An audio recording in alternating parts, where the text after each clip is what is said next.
your audience is over here asking you questions, so you're not looking there. You're looking The here. screen went off. That's right. Hi. Hi, How are Dave. you?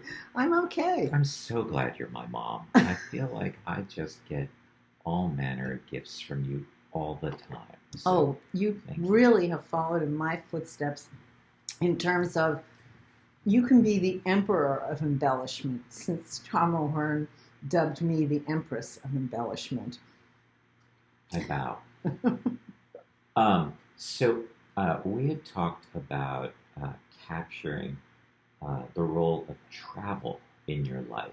And well, when we first talked about it, you had mentioned three different ways in which travel had been uh, held significant meaning in your life. And you can stick with those three things, or you can stick with one of them, or you can change and just um, tell what you want to tell. I'm mostly interested um, in your voice and the stories that you have that you feel like sharing. So, what was the first aspect of travel in my life? The first aspect of travel in your life, I believe, that we had discussed was it was the travel, that it was kind of the travel of the first time or first kind, or the travel that you the events that fell into this category would be like the first time you went to Europe, or the first when you walked yourself all the way across town and up Walnut Hill to go and have that talk with them. That notion of a trip being a cathartic event. Well, those two examples are perfect examples of what travel, either big time or small scale, meant to me. Travel was a way for me to face my anxieties and do what I could to overcome them. So, first trip to Europe was a business trip. And I was, in my 20s? And you came with me. And it was first to Galway and to a manufacturing facility that belonged to Digital Equipment Corporation. And this was the late 70s? No. Oh. It was, how old? You were 12. I was 12, so that would be 1976. Okay, so you're right, 76. And I was to be there for a few weeks. So, and I had no one that I really felt comfortable leaving you with for that amount of time. And I also thought it would be pretty exciting to have you with me and to have you share that experience. And then we made plans to go to Paris after Galway. So for me, going to Galway was a way to overcome my insecurities about how much was I capable of taking on, how much leadership as a parent could I do, and how much leadership as a professional working as a non-technical professional working for a technical company could I do. Well, fortunately, the Irish, at least the ones that you and I met, were incredibly kind and generous and understanding. And you even went to school with the son of one of my colleagues. Oh, he can go to school to the brothers with my son. It was a very different experience. Yeah. And in terms of walking up to Walnut Hill, that was also a way of me dealing with my social and intellectual anxieties. I mean, I was overweight. I had big, thick glasses. And 8th grade is the time when, hormones are stirring and everybody else but me is highly popular. And I thought, I'm going to go hide at Walnut Hill because they only have girls there. and it'll be okay to be smart and homely. So that's what drove me to walk up the hill. That's amazing. Do you think, had you gone to the local high school, that you would have gone to college and that you would have been on a similar track? Like, I know you say it was a place for the homely to hide, but do you think, would you have had a similar life because of your experiences there and the direction you left there compared to where you think you might have You mean if been? I'd gone to Natick High? Uh-huh. I think that would have been horrible for me, and I'm not sure. I know I would have gone to college, Mm-hmm. but I'm not sure where, because I'm not sure if my ambitions would have been cultivated or even noticed in, a lot what was probably 6 or 8 times the size of Walnut Hill, that, Yeah. my class. And interestingly, I talked a little bit with my friend from then, Donna Biagetti, last week. She went to Natick High when I went to Walnut Hill. And her life evolved the way mine might have. Now, Donna and I were intellectual and academic equals. We were the top 2 people in our classes. Sure. She never finished college. Oh, interesting. She got married and had her daughter. You did those things too. Yes. But, and she did it like 2 or 3 years after I did. But she wasn't afraid of Natick High and the social scene. No, as a matter of fact, she was in the middle of it. Mm-hmm. She was part of the in-group. So I did what I did in terms of early travel on foot or in an airplane out of fear and anxiety and a sense of inadequacy. And it was only by going through those things that I was able to develop a little bit of self-confidence. I mean, and a lot of what people saw in the 70s and 80s and even into the early 90s in me wasn't real self-confidence. It was, I know how to play this. Is that different from self-confidence? I'm comfortable with this environment. No, but I wasn't comfortable. It was an act. That's what I'm trying to say. Okay. Yeah, I can go along with that. When you were, I want to go back and ask a bunch of questions, if that's okay. When we were in Galway, and they were very kind, did you get the sense that professionally you were valued? Oh yeah. I seem to recall a lot of stories. Because I came from headquarters. Well, that's true, but that doesn't mean that they wouldn't treat you one way, but then be dismissive of you in another. You mean behind my back dismissive? Yeah. I have no idea. Like the big kahuna is here, we're going to put on this show. In other places, maybe, but not in Ireland. Uh-huh. At least not with the Digital Equipment Corporation people who worked in Galway. No.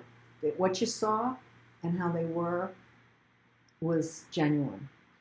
And your connection with them, did it continue beyond that trip? Oh, yeah. And were you sort of a boss, or they had to report to you in some manner? I know they were indirect. The manufacturing end. Yeah, but it was like a dotted line reporting.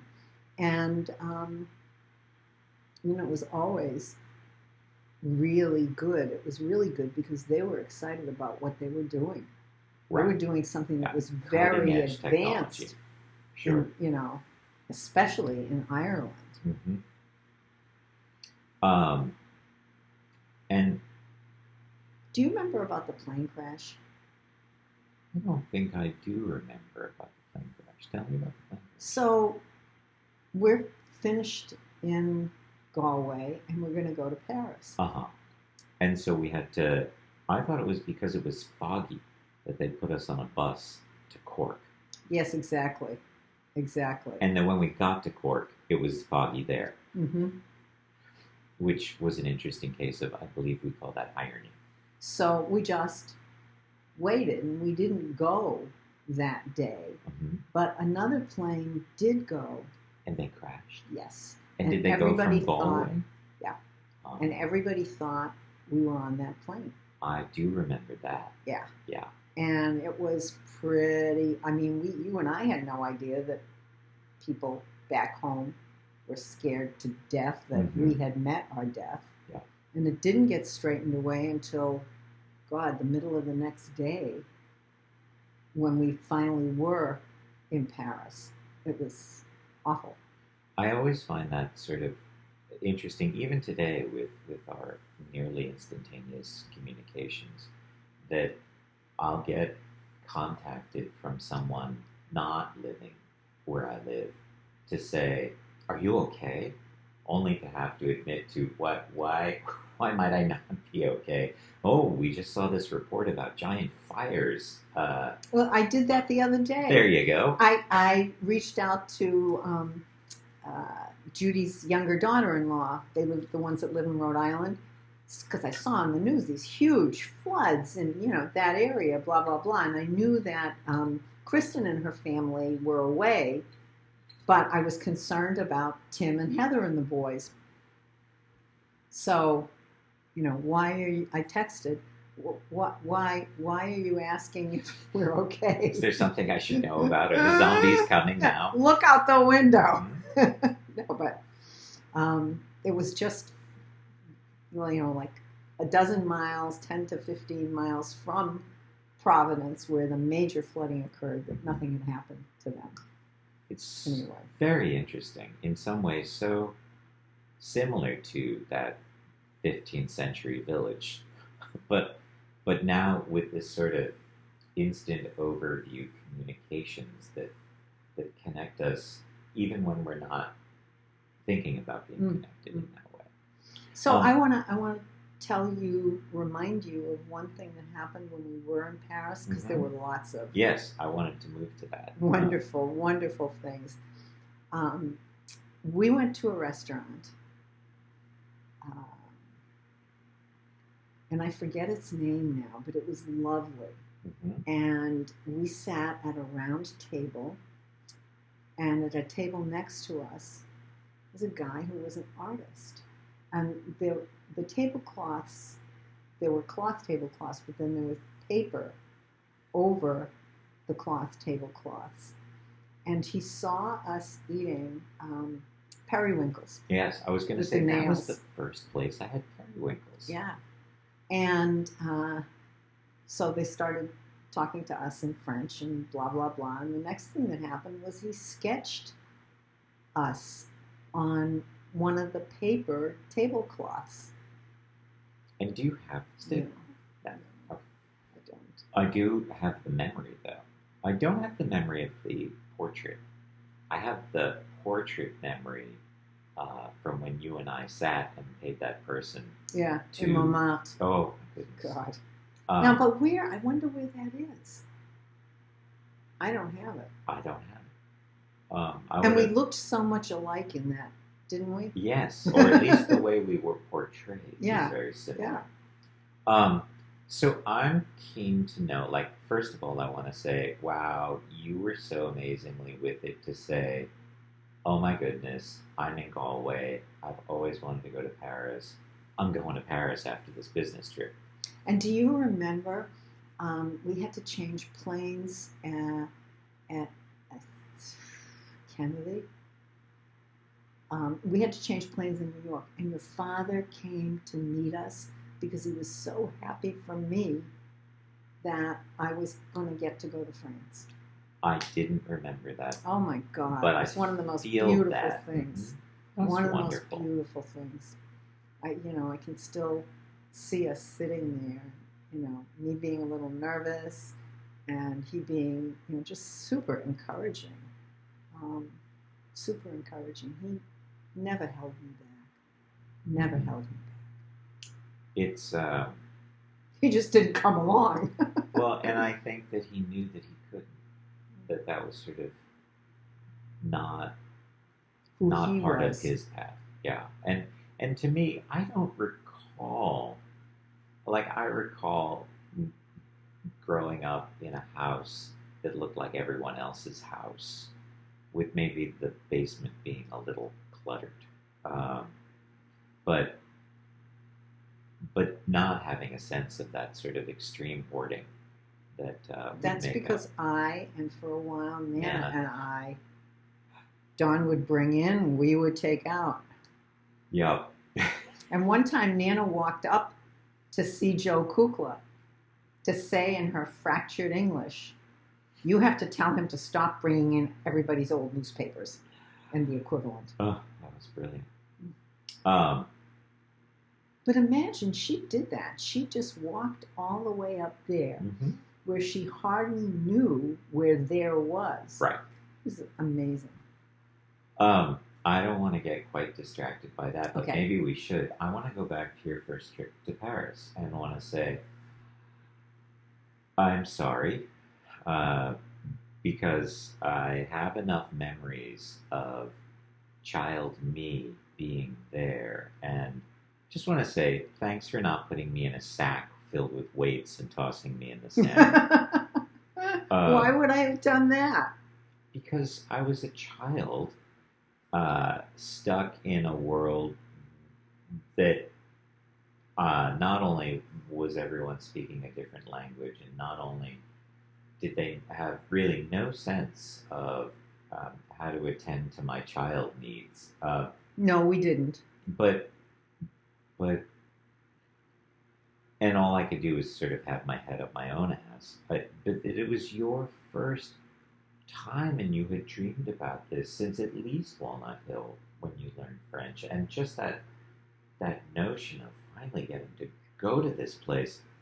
I mean, I'm sorry that you couldn't find someone else to leave me with, but by the same No. token, thank you so much for bringing me, even though I was a pill. And I kind of But want to you know. weren't a pill. It was like you were my crutch. I But- had you. That's very interesting. And I could use you to make my way. A grounding? No, sort of, look, I have this kid, and you have to help me find something for him to eat, or something like that. We went to another restaurant that we went to was Café à l'Auvergnat, which specialized in food from the Auvergne, very cheese and beef and veal rich. Mhm. And it was a small place. And as I remember, we ate upstairs, and the menu was very small because it changed all the time. And all I can remember was I told our waiter to order for us, and it was fabulous. I bet it was. And you seemed to thoroughly enjoy that. The people who had croque monsieur, who could ask for anything more? I mean, I suspect that when I went back there in college for that month, I must have eaten croque monsieur almost every day for lunch. I think I survived off of that and Lindt chocolate for the month. It was wonderful that you helped me find that, and helped me find sort of an identity of being not at home in a place that I didn't speak the language. It was a very it's a gift that has continued to pay, but I just have so many memories of being so frustrated and sad and Oh, I'm sorry. oh no it amazes me that you don't also have those memories.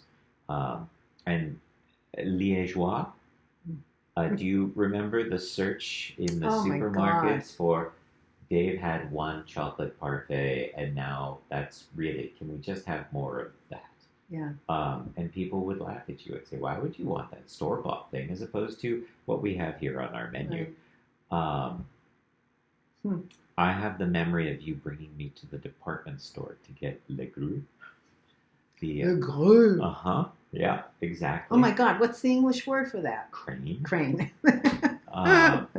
It was where I was able to bask in Asterisk and Tintin in a way that, like, I remember Matthew Sharp introducing me to Tintin, but really to sort of like, here's a whole culture that embraces these characters, setting aside the horrible racism and sexism and colonialism that we would talk about now. That notion of iconic graphic novel was very powerful for me. And certainly I had a whole set of things, but you sort of, I don't know, when I think about Pam's first trip to Paris, the city of her dreams, what what did you get to do there that you wanted to do besides go to that oil market and those two restaurants? I mean, we were there a week, weren't we? Yeah. Did we spend the whole Come time here. with I have TV to and show you Jeanette? something. Wait, Yes, we did. No, I know I'm getting up, but just quick, come here. we're going to take a little detour now. Okay. The postcards. That one? That one. Yeah. That's the place, and it's still there. You know, the oil store, I think, was really phenomenal. But I think one of the things that I liked most about the oil store was we didn't spend time inside the oil store as much as we were in that part of the oil store that was outside.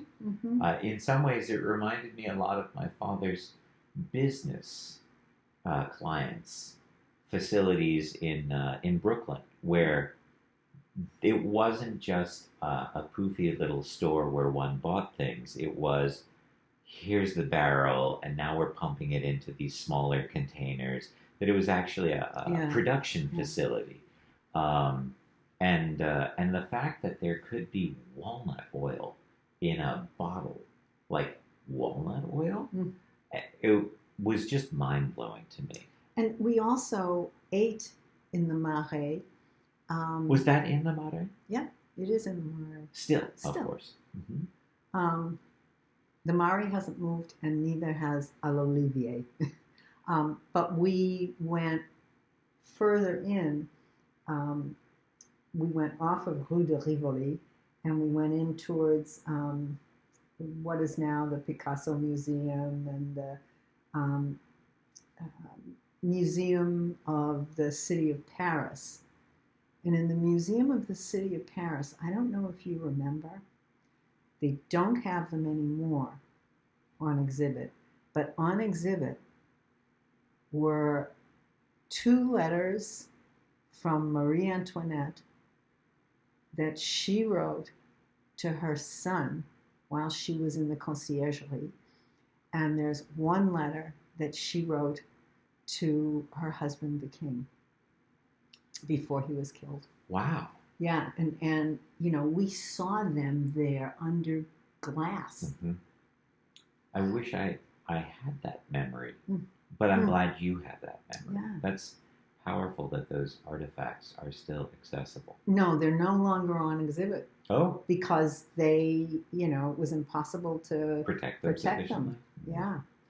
How about this then? That, like Shauna said, was it that the time from us to Cleopatra is the time from Cleopatra back to the pyramids going up? I know, right? Right? So, well, let me then ask you about, like, because I don't know, when we were last... Place de Vosges. Do you remember Place de Vosges? I remember going to Place de Vosges with you and James, and that you had lived near Place de Vosges. I kind of want to ask about what was it like to go from that first trip to when you actually lived in the city for more than a year. Like, it wasn't just this, okay, I went to my dream space. It was, I lived in my dream space. It was really hard. In what ways? In the 1980s, not a lot of women worked in Still, France. wow. Yeah. And if they worked, typically they were secretaries, or they were, worked in shops and stores.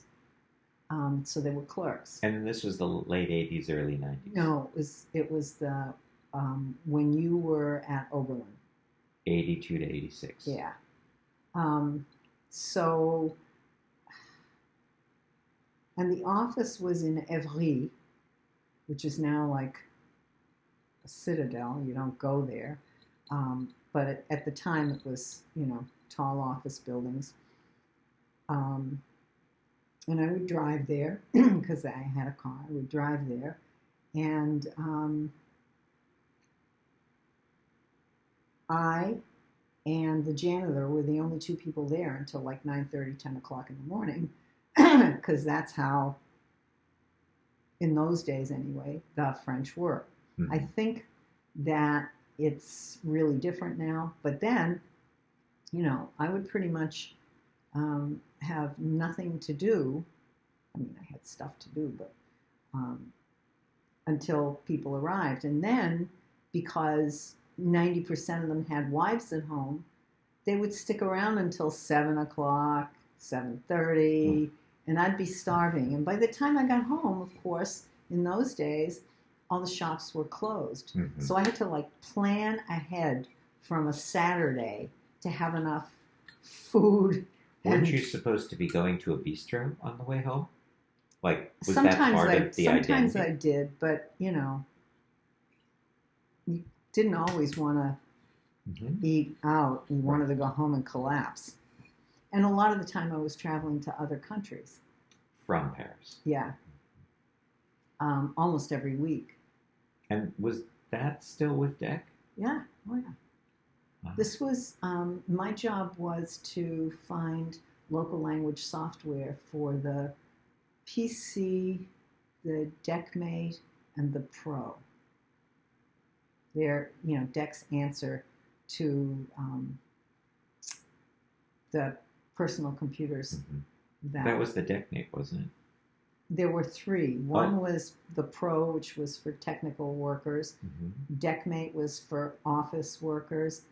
And the Rainbow, which was intended for sort of casual and home use. That's great. Yeah. So you were sourcing French native software for French, German, Italian. Gotcha. Yeah. European Mm-hmm. software for Europeans to market the product more than the United States. Correct. Wow. And so how does one go about finding at Well, that point in history? You talk to the people who work for DEC in that country and who live in that country, and they get leads. And you go with them to see what's on offer and what might be possible. And I'm just sort of situating this in a place where we don't really have Microsoft quite yet. Correct. As that sort of suite of things that becomes the norm. No. There was Sun Microsystems, and there was Prime Computer, and there was, Wang. Yeah. Although Wang pretty much stuck to the word processing. It's funny, I often think about those companies as being primarily hardware, not software, except maybe they were. some. No, you're right. That certainly Prime and Wang were primarily hardware. I mean, they made the software so they could sell the hardware to a range of businesses, in very few cases consumers, but yeah.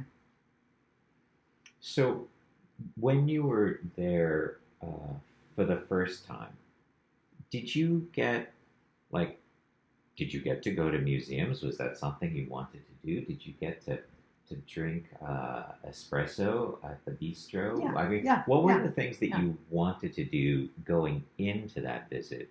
And did you sort of get to realize some of them? What are you talking about visit? Are you talking about when you and I went to Paris? Yeah. Oh. Yeah. I mean, I got to eat in the places or types of places that I wanted to. We went to a couple of museums, but I can't remember which ones. We spent time in the Marais, which I was really enthusiastic about. We went to, Les Invalides. yeah, I was just going to, you took the word out of my mouth. We went to Invalides, and we really did that for you. Do you remember Yes, I the do big remember that. long room with the maps? Yep. Wow, Yeah. huh? And not flat maps. No. No. Yeah, dioramas. Uh-huh. And that's where you decided to turn the Basement. table tennis basement Yeah. in the basement into dioramas. Yeah, it was really quite a spectacular place for me to see. And the narcissism of Napoleon's burial place, that giant monstrosity. There's got to be a bigger word than narcissism. Maybe.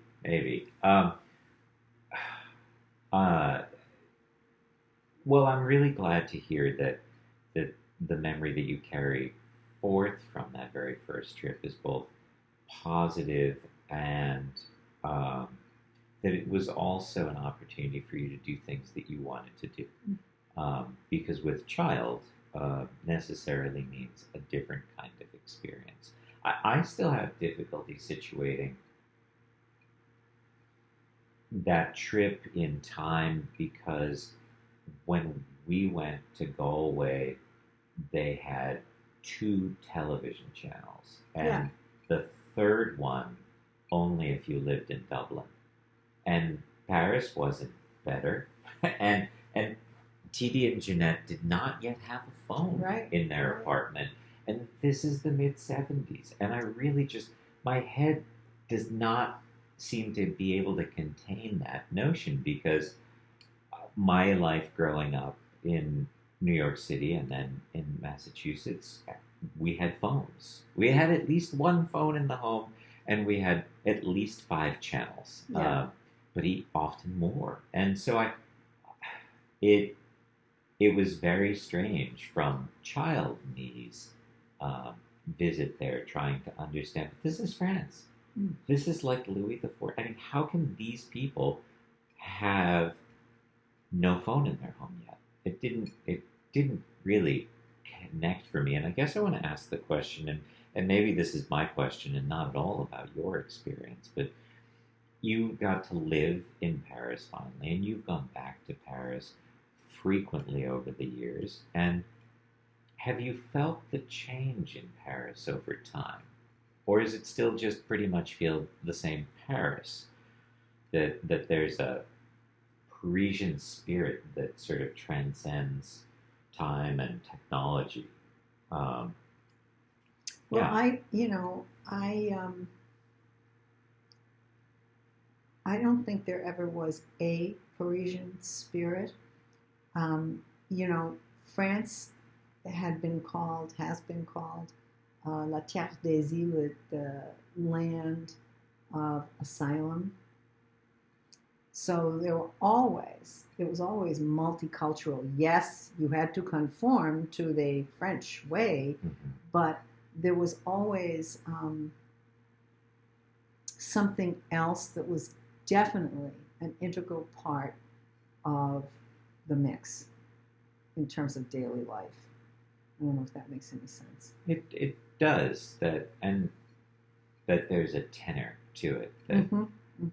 And that has changed a little,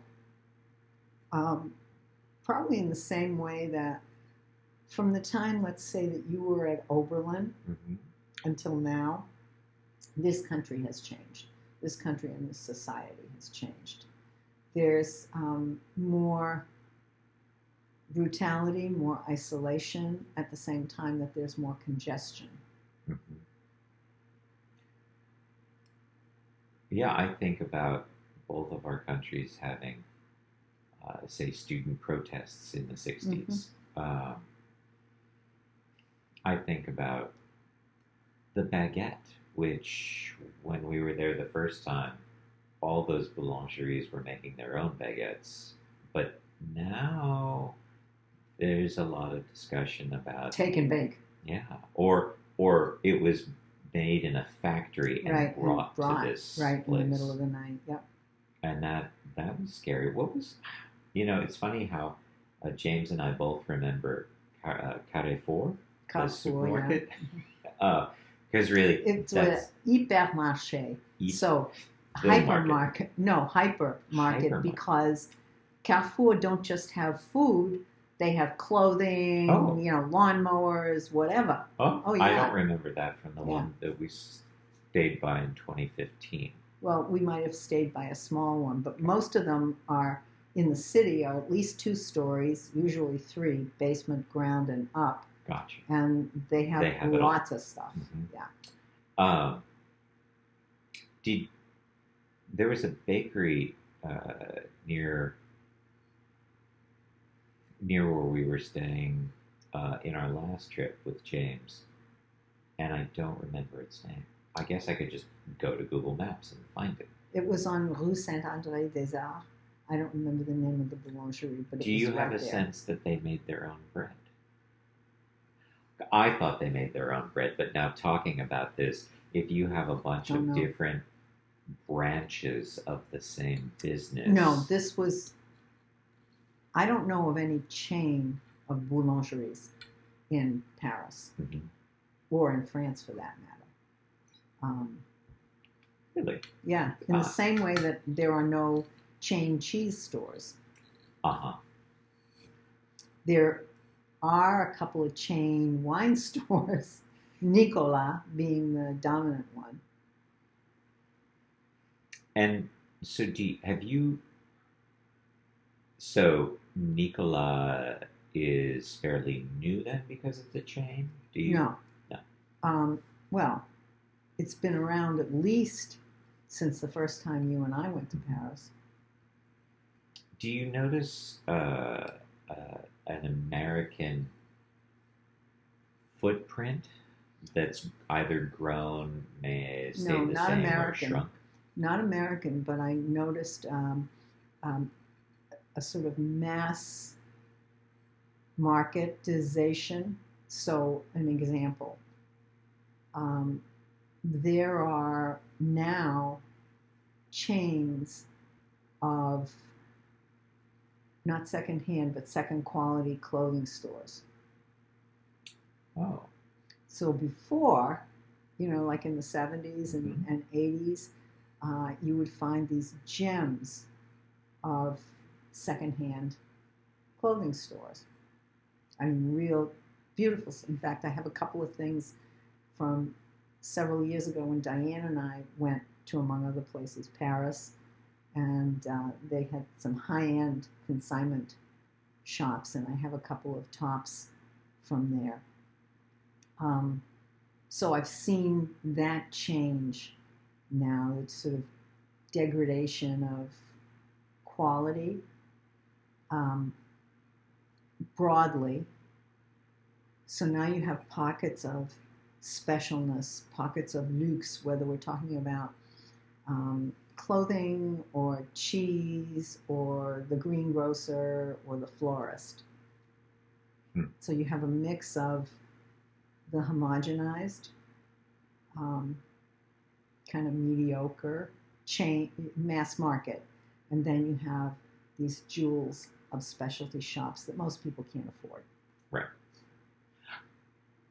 When I think about my first time in places in Europe, which are, I guess, primarily in the 80s, but clearly started in the 70s, I am not thinking about from the point of view of the adult tourist.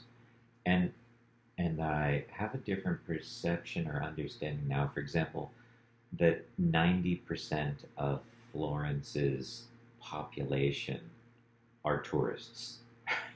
And that, of that You're right. million something, I mean, I wouldn't say 90, but, it's only like at any given 100,000 that are time. there. And Yeah. and when I was last in Heidelberg with James and Maria and Bengt, I suddenly saw another city that was it used to be a European commercial city, it seemed much, much more now a tourist city Hmm. where most of the industry was about tourism. Hmm. And and I Well, Venice is a perfect example of Venice that. is a perfect example of that. And what I don't have a sense of is, was it still that way when I was there in the early 80s, or is that just gotten more so over time? Um, I'm not quite sure of that, but it made me wonder about Paris in particular. When we were last in Paris, there was certainly lots of museums to see, and therefore lots of opportunity to run into tourist armies. Hmm. But it felt like Paris had not gone the way of Florence. Paris was still a working city.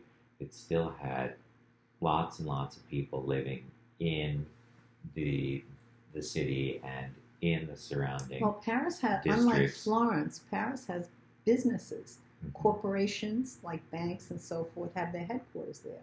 Not the case in Florence. And you would have expected instead of Florence, maybe Rome or up north. Rome or Milan. Yeah, Milan is really the commercial the money. capital. Huh. So uh, I'm thinking about that first trip then as being really positive for you. Hmm. Did it feel positive in a professional sense as well as in a personal, oh my God, I got to go to Oh, Paris definitely in a professional sense. Definitely. And finally? the times when I have felt most confident as a professional was when I was working in Europe. I mean, when I had to go to Europe for work, uh, yeah, I was like in charge, on top of it, and really, even in sort of, Despite the sexism? despite the sexism, despite, um, somebody coming from corporate to country management and kind of essentially telling you what you now need to do, Mhm.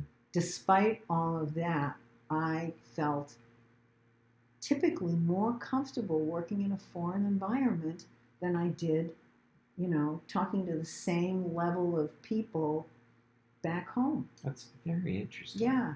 Do you have any sense as to why? Or it was just different and we don't really need to know about the why. The difference was vive la différence. I think it was because I was more confident um, in other cultures. And that also goes for when I had to work in Japan or China, or Korea. I was going to ask about that. Did Yeah. that translate to those Oh yeah, other? absolutely, absolutely. I felt like a big cheese. I mean, I felt like, okay, here's what we're gonna do, and here's why, and I had confidence. And maybe I'd stop me if I told you this story before, but DEC was going through a period of a lot of layoffs, and I was, um, and I went to see my parents because at that point I lived on Bellevue Road, and my mother said, "What's the matter? You don't look so good." And I said, "Well, blah blah blah. They're having a lot of layoffs. I'm worried about my job." She said, "Just a minute." She disappeared down the hall to their bedroom, and she was gone for a little while, like a few minutes. And she came back, and she had a fistful of bills. She had $1,000 worth of cash. Bear in mind when this was. Yeah. In her little hand. Yeah. And she said, "Look at me. My daughter gets in a car, goes to the airport, flies around to the other side of the world, gets out of the airplane, gets in a car, drives on sometimes the other side of the road, and does what she needs to do. I'm not worried about my daughter having another job." It's pretty powerful. Oh my God, I had no idea she thought like that. Did it make you cry? Yeah, it I'm did. a little crying It did. right now. It did. And I remember exactly what I was wearing. Of course you do. Of course I would. But that was amazing. The problem was I couldn't hold it for forever. I've always had the insecurity. But that she did that, I had no idea. That was how she saw me. I had no goddamn idea. Yes. Wow. I guess it was just waiting there until you needed it. Yeah, well, there it was. I didn't take the money. I didn't lose my job. I got a promotion. But it was turbulent times, and it was probably then that I decided I would really try to leave DEC. Yeah. For something that looked like it might continue beyond. Mm-hmm. Anyway. So work travel gave you a lot of opportunity to travel, it sounds like. Mm-hmm.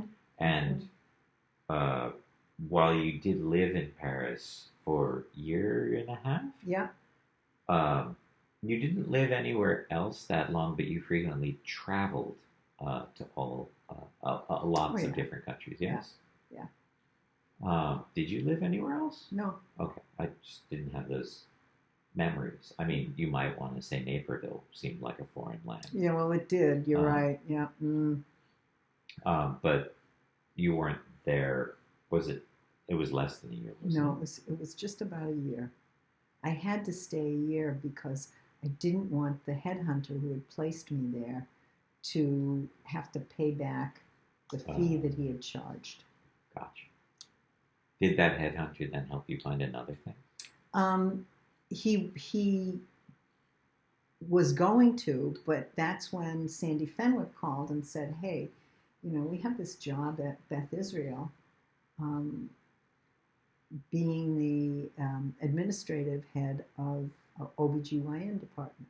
And so I took that job for peanuts. Yes. But more, I remember that job in the context you expressed, in the context of social duty credits, that this was something that you could do to help with something that was terribly, terribly important. Women's health. Yeah. And one of the things that I was part of for the relatively brief period that I was there was somebody, not me, had the brilliant idea of combining a bunch of different practices to make a women's health center. Mm-hmm. So not just OBGYN, but let's have a heart person and let's have an orthopedist and da-da-da-da-da. And that exists to this day. That's pretty fabulous. It was really exciting, and you wouldn't believe the resistance by the male doctors, because they don't want to play with the guys who do different things. Yeah. Thank God we had enough female doctors to really swing it and staff it. Mm-hmm. When you think about work travel and then retiring from paid work as opposed to the work you've done here, on that sort of voluntary level, which maybe requires only local travel. When you think about that travel for work, did there come a time when the travel for work, I want to say, lost its cachet? Yes. I think it was because the company, well, it was Did you only travel for DEC? No. Every other company, including the .com, Webmate. But the last company that I worked for them part-time. And I went to work for this company. It was called 170 Systems, named after a course that the founders took and met each other at MIT. Mm-hmm. They were acquired by the company that makes the big optical readers. And it was a really shitty company. Does it still exist, or was it eaten? Yeah, I think it was eaten by. I want to say Or- OCR. No, I think it was actually eaten by Oracle. Oh, uh-huh. Anyway, um, yeah, I didn't like the people. They had no respect for employees. You know, like I was a part timer, and the headquarters now are on the West Coast, not in Burlington. Um, and I can remember being on the beach in mid September on a Friday afternoon, you know, in Dennis, West Dennis. And my cell phone rings, and it's the guy that I'm now reporting to, no longer my friend Alan Carney, guy that I'm reporting to, and he wants to know blah, blah, blah. And I remind him that, I tell him, it's Friday. I'm actually on the beach here on Cape Cod, not working today. I will get back to you on Tuesday, which is the next day that I'll be working. And that's when I decided, screw this. Mm-hmm. I mean, I don't need the money. And so I quit. And what was interesting to me was the woman that they hired in California to replace me, her daughter had not had U for math, but she graduated from Sabino High School. That's funny. Huh. Do you feel like the travel, within the context of all that traveling you were doing for work, did you begin to travel more for yourself as well? Oh, yeah. You know, always find a way to have a few extra days, front or back. And then, you know, trips with O'Hearn. I was going to say, did those trips, like, was there travel on your own because you were there and you wanted to, say, see Prague? Or was there so much of that that was Tom? When I think of the two of you traveling, I think of the majority of the travel being related to Chamonix, or maybe travel related to his running marathons. A lot of it was in the early to mid years, but I would say from 2000 on, no, it was okay. You want to see Nepal? You want to see some of the places that I climbed? Let's go. Why don't we go to Patagonia? Uh-huh. Why don't we go to the South Island of New Zealand? You know, and in between, there was, you know, always France, always Italy,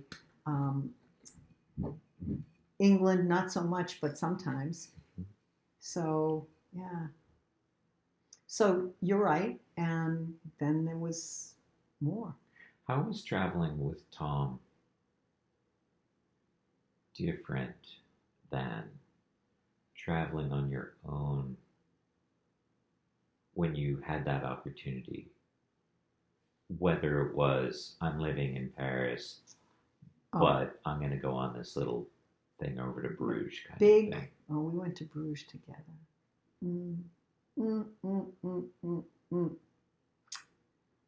Sorry, Amsterdam. Bruges wins. Yeah.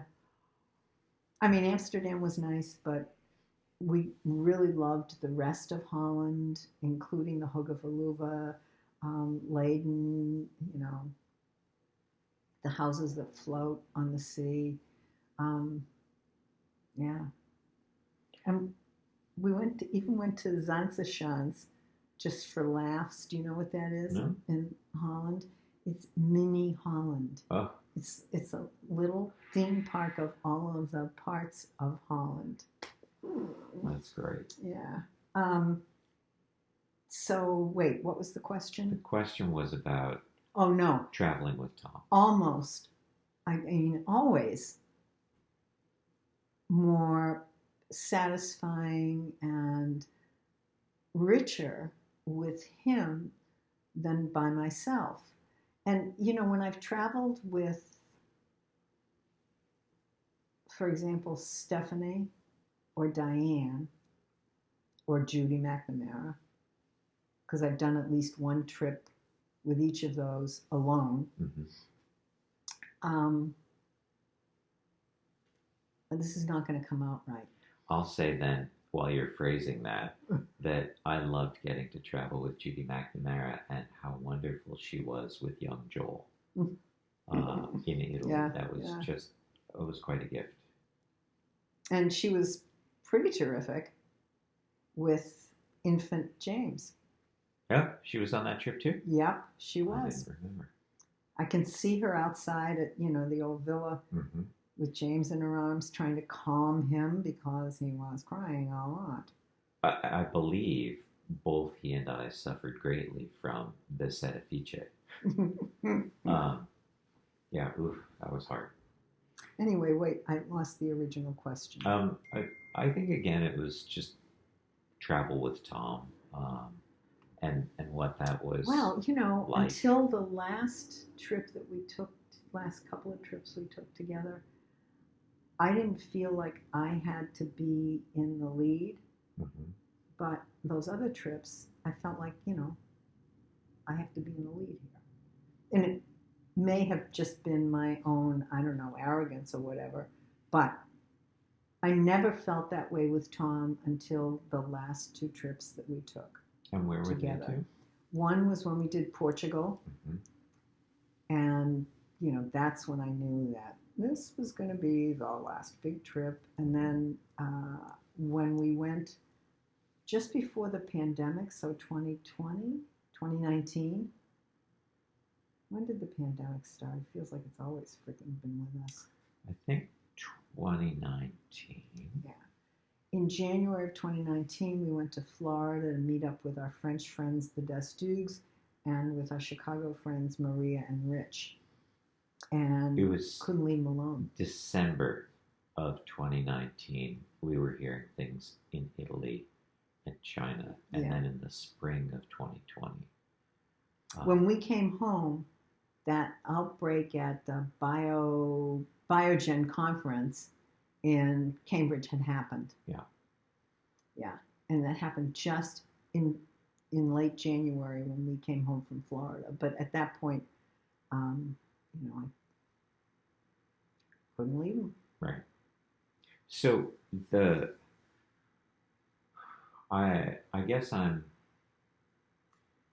guess the trips with Tom, then we would say you didn't have to be the person who carried the whole load for planning and execution, because Tom was willing to step up and do a lot of that, and also a lot of it was Tom wanted to do this, or Tom wanted to do that as much as you wanted to do this or that. I mean, Tom didn't do the planning because he didn't, he just didn't.